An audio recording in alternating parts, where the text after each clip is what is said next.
Thunder Bay's young professionals say they're being shut out by the city. A Lake Superior lighthouse receives heritage designation. And the Senate spending scandal widens.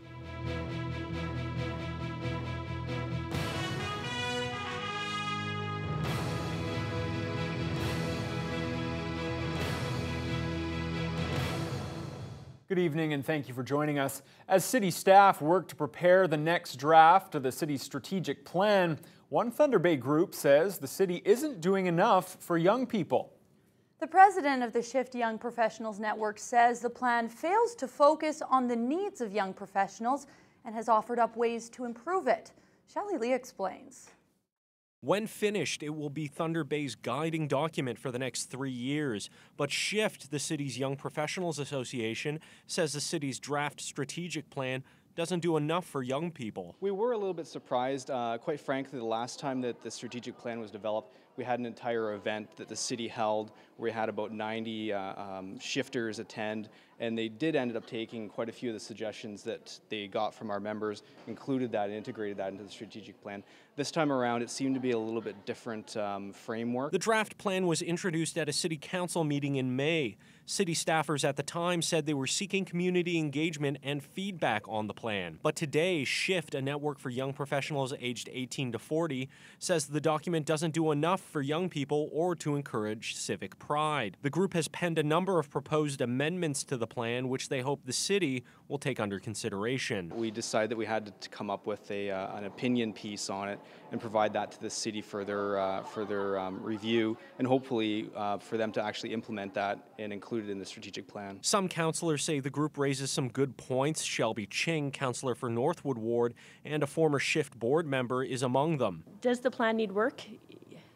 I think it does. I'm not going to deny that the youth aren't represented in the plan, because quite frankly, I want to see other things represented in the plan as well. I want to see more inclusion of women in politics included in the plan. City staff are now taking public input under advisement and will present a revised strategic plan to council on June 22nd. Xiaoli Li, TBT News. Thunder Bay police say they've identified the Good Samaritans who ran to the assistance of a victim of a car accident yesterday near the intersection of Mackenzie and Robertson Streets and immediately began performing CPR. Emergency staff are praising their efforts and wish everyone would learn the life-saving technique. Phil Darlington has more. Last report lists Thursday's victim of a motor vehicle collision in serious condition. Still, actions taken by witnesses on scene are being praised by police. Chief of EMS Norm Gale says CPR is an invaluable skill that everyone should know. CPR saves lives. When a person stops breathing and their heart stops beating, we call this a cardiac arrest, and that person is dead. The application of chest thrusts by a bystander is one of the most critical events that can happen. It's not confirmed that Thursday's victim had a cardiac arrest. However, Gale says in these situations, it's always better to do something rather than nothing. The thing to remember about someone who requires CPR is that person is dead, and it doesn't get any worse. And no matter what you do, you could be helping that person. Now, according to the American Heart Association's standards for CPR, the current ratio is 2 breaths to every 30 compressions. Funny enough, done to the beat of the song Staying Alive by the Bee Gees. But even if you can't give 2 breaths, just doing chest compressions can make a world of difference. Chest compressions replicate the beating of a heart and essentially pump blood through the body and specifically to the brain. Statistically, we do know now that if CPR is started by a lay rescuer within 2 minutes of that person going into cardiac arrest, we have an automatic 80% chance of increase of survival for that person. CPR requires training, something that Gale says is easy to get. In Thunder Bay, a number of places offer the courses which teach the proper techniques, and many are taking advantage of it, says Lesnick. So last year in Thunder Bay alone, State John Ambulance, our instructors trained 8,266 people in first aid of various levels. Gale says public access defibrillators are also a big help. They're easy to use and greatly increase the chance of survival, but of course the first thing that should be done in any case is phone 911. Phil Darlington, TBT News. Thunder Bay Police says they don't use the controversial carding practice that's recently come under fire from anti-racism advocates in Toronto. Carding allows officers to collect information from citizens even if they haven't committed an offense. Thunder Bay Police spokesperson Chris Adams says while police don't engage in carding here, they will take appropriate measures if they think someone has information that could help an investigation. And although citizens have a constitutional right to refuse to identify themselves, the officer has the power to hold that person for an investigative detention if it's deemed necessary. And actually hold you for a certain period of time if they need to carry out a further investigation. So what we try to recommend to everybody is to cooperate. You know, it's not a question of us being big brother and trying to collect intelligence. It's trying to determine at times who you are and where you've been, or if you have some information that will help. Adams says an officer will often ask people for information in order to ensure they're complying with things like court orders. A 51-year-old man has been charged with the illegal sale of alcohol out of his Finlayson Street home. Police searched the residence just after 10 o'clock last night. Officers seized cash as well as approximately $1,500 worth of beer and liquor. A minor who was living at the home had to be removed by Children's Services. Thunder Bay Fire Rescue was also notified after the home was found to have fortified doors and windows. The 51-year-old accused is set to appear in court on August 15th. The chief of Gull Bay First Nation is upset with North American Palladium over what the company calls a controlled release of wastewater from its Lac des Îles mine into the environment. Chief Wilfred King, whose community is located about 100 kilometers north of the mining operation, says neither the company nor the provincial government consulted with the First Nation prior to releasing the wastewater. North American Palladium says the water is being treated and monitoring stations have been set up downstream to measure water quality. Last week, the company halted operations at Lac des Îles due to water balance issues and a leak in a decommissioned tailings pond. Calls for Senate reform continue in the wake of the ongoing expenses scandal. Today in the House of Commons, Thunder Bay Rainy River MP John Rafferty took aim at the Conservative and Liberal parties regarding the corruption he says has taken hold of the upper chamber. Top-ranking Liberals and Conservatives implicated, including the Senate Speaker, the Leader of the Government, and the Leader of the Liberal Opposition, and the Speaker was appointed by the Prime Minister less than a month ago. It also seems that once informed the Auditor General had them in his sights, he actually decided to concoct a whole new appeals process so they could disagree with the Auditor's findings. To be clear, senators named in the Auditor General's report have put themselves in charge of creating an appeals process to use on themselves. It's outrageous, and it's sad. Well, nearly 140 years after it was built, a northwestern Ontario lighthouse has been named a heritage site. The Canadian Lighthouses of Lake Superior Group is celebrating the move to recognize the Lamb Island Lighthouse, which marks the western entrance to Nipigon Bay. It was one of nearly 260 lighthouses in Canada that are currently being petitioned for designation under the Heritage Lighthouse Protection Act. CLLS Chair Paul Capone says the designation gives his group a sense of optimism.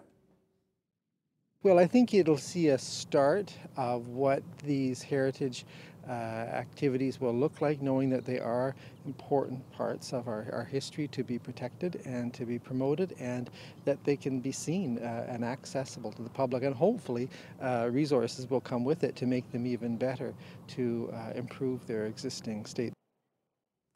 $20,000 has also been given to CLLS for new signage on the Lake Superior Water Trail. The new signs will help guide tourists to Lake Superior attractions. The move to eliminate home mail delivery in favor of community mailboxes will hit Thunder Bay next year. Canada Post has announced neighborhoods with the postal codes starting with P7A, P7B, P7C, and P7E will be converted in 2016. In total, more than 31,000 households will be affected. Residents are slated to receive an information package from Canada Post over the next few days to officially inform them of the change and give them an opportunity to provide feedback.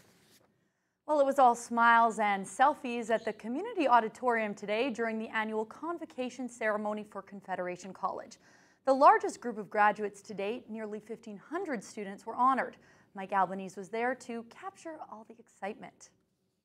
Courses offered by Confederation College can be vastly different, but all of its graduates wore the same smiling faces Friday. The 2015 Confederation College convocation saw nearly 1,500 students from dental hygiene, early childhood education, police foundations, just to name a few, receive their certificates and diplomas. The people are excited. They're excited about their kids, brothers, sisters, mums, and dads going across the stage, and I think it's just wonderful. If you're inside there, you can feel the excitement in the room, and that just it's a great day of celebration, not just for the graduates, but the whole family and our faculty and staff. This year's ceremony was a bit different from any Confederation has hosted before. The long-standing rule of waiting until the end of a session to clap was thrown out the window. There was thunderous applause throughout. One student even snagged a selfie with President Jim Matter while accepting her diploma. The young lady wanted to do a selfie, and well, it's occurred before, but she wanted to make sure she had documented that she actually got that credential, so she did really well. I've been to another ceremony from Royal Military College where it's a lot more strict. You know, it's a military, there's a big ceremony,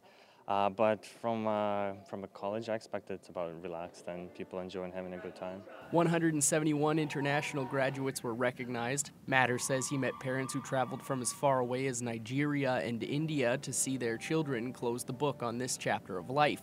The graduates were excited not only to share this experience with their family, but also with the friends they've made along the way. We see our fellow community people with us, so it's really a great feeling of proud moment that they are with us all the time. Wherever we go around the world, they are with us. Paul Robitaille, who achieved a 4.0 GPA and received the Governor General's Award, says his forest management education has prepared him to head out into the field immediately. My favorite part of the education was just that it was hands-on, so it was a good combination between in the class and in the field, and they connected us with a lot of employers and people in the industry, so it really gave me a good foundation for graduating and going out into the workforce. Mike Albanese, TBT News. The latest leg of the March of Dimes mobility bus tour took place in the Thunder Bay region today. A group of locals who normally have a hard time getting around because of mobility and accessibility issues had the opportunity to participate in some recreational activities. Ashley Bacon has that story. The whole day.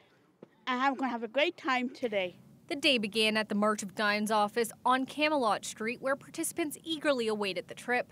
National Manager for Travel, Recreation and Accessible Transportation, Keith Rashad, says bringing the wheelchair-accessible bus from Toronto will allow the participants to re-engage with their community. We find quite often with persons living with disability, it leads to challenges with isolation and various different degrees of depression when they withdraw and don't get the opportunity to go out and enjoy things that we do. The first stop of the day was at Gammondale Farms. One of the attendees, Sandy Lennox, says it's been a long time since she's been able to get out because of accessibility impairments. She insists it's important to take advantage of the MOD bus while it's in town. It's really nice because with an accessibility, which I appreciate. Access Service Coordinator Todd Kennedy says after a long winter, they couldn't have asked for a better day for the tour. An opportunity like this where we can get out into the rural area, really appreciate our Northwestern Ontario and also our community as a whole. It's an awesome opportunity. The fun didn't stop here. After the visit to Gammondale Farms, they took the bus over to Kekabeka Falls to finish off their tour of the region. Ashley Bacon, TBT News. Do you have old vehicle tires lying around? You still have a chance to put them to good use. All tires, no matter the condition, are being accepted at Thunder Bay Auto Parts as part of the Tire Take Back campaign that wraps up tomorrow. It's in support of the Sunshine Foundation of Canada, which helps children with severe physical disabilities and life-threatening illnesses. Last year in Ontario, more than 46,000 tires were collected, fetching more than $90,000. Thunder Bay Auto Parts President Lisa Stika says this year the business has already collected more than 900 tires, and they expect many more will still be donated. Any unwanted tires, even the ones that are on rims, are being accepted. Agricultural tires are also being accepted this year. The tires are then collected and they go down to the recycling plant. Our tire hauler this year is Trillium Tire, and they've done a fantastic job in helping us with the success of the event. Stika says last year they collected roughly 1,800 tires, making it one of the top 5 drop-off sites in the province. The stalled repaving project on the Harbour Expressway will now get underway Monday. The city's engineering division says stage 1 of the 4-week project will see westbound lanes between the Thunder Bay Expressway and Gulf Links Road closed to traffic for a 2-week period. Stage 2 will see all westbound and 1 eastbound lane open, with the other eastbound lane closed for a week. And finally, stage 3 of the project will see all eastbound lanes closed for a 1-week period.